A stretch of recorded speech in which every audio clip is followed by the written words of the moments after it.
Hi friends, అందరికీ నమస్కారం. ఈరోజైతే మేము అప్పాలు చేస్తున్నాం ఫ్రెండ్స్. ఈరోజేంటి స్పెషల్ అప్పాలు చేస్తున్నారు అనుకుంటున్నారా ఫ్రెండ్స్? అవునండి, స్పెషలే ఉంది. అదేంటో చెప్పనా? మా చెల్లి అయితే ప్రెగ్నెంట్ అయింది ఫ్రెండ్స్, అందుకనే తన కోసం అని మేము అప్పాలు చేస్తున్నాం. ఫస్ట్ అయితే కారపప్పాలు చేస్తున్నాం ఫ్రెండ్స్. కారపప్పాలు తయారు చేయడానికి కావలసిన పదార్థాలు ఏంటో తెలుసుకుందామండి.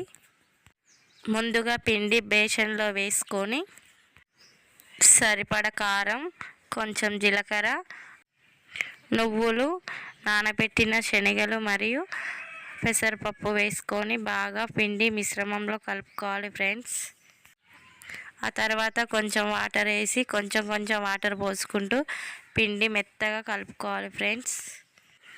పిండి కలిపేటప్పుడు చాలా మంచిగా కలుపుకోవాలి ఫ్రెండ్స్. ఇలా పిండి కలుపుకోవాలి ఫ్రెండ్స్. ఇలా పిండి కలుపుకోవడం అయిపోయినాక మా అమ్మ అయితే చూడండి ఎంత మంచిగా పిండి కలిపిందో. గుండ్రంగా ముద్దగా వచ్చే వరకు కలుపుకోవాలి. ఆ తర్వాత కళాయిలో సరిపడా ఆయిల్ వేసుకొని ఆయిల్ బాగా వేడెక్కినాక ఆయిల్లో అప్పాలు ఒక్కొక్కటి వేసుకోవాలి ఫ్రెండ్స్. మేమైతే పూరి ప్రెస్తో కారపప్పాలు అయితే ఒత్తుకున్నామండి. అంతే అండి, కారపప్పాలు రెడీ చేయడం అయిపోయింది. చూడండి ఫ్రెండ్స్, కారపప్పాలు ఎంత మంచిగా వచ్చాయో. క్రిస్పీగా చాలా గుల్లగా వచ్చాయి ఫ్రెండ్స్. నచ్చితే లైక్ చేయండి, సబ్స్క్రైబ్ చేయండి ఫ్రెండ్స్.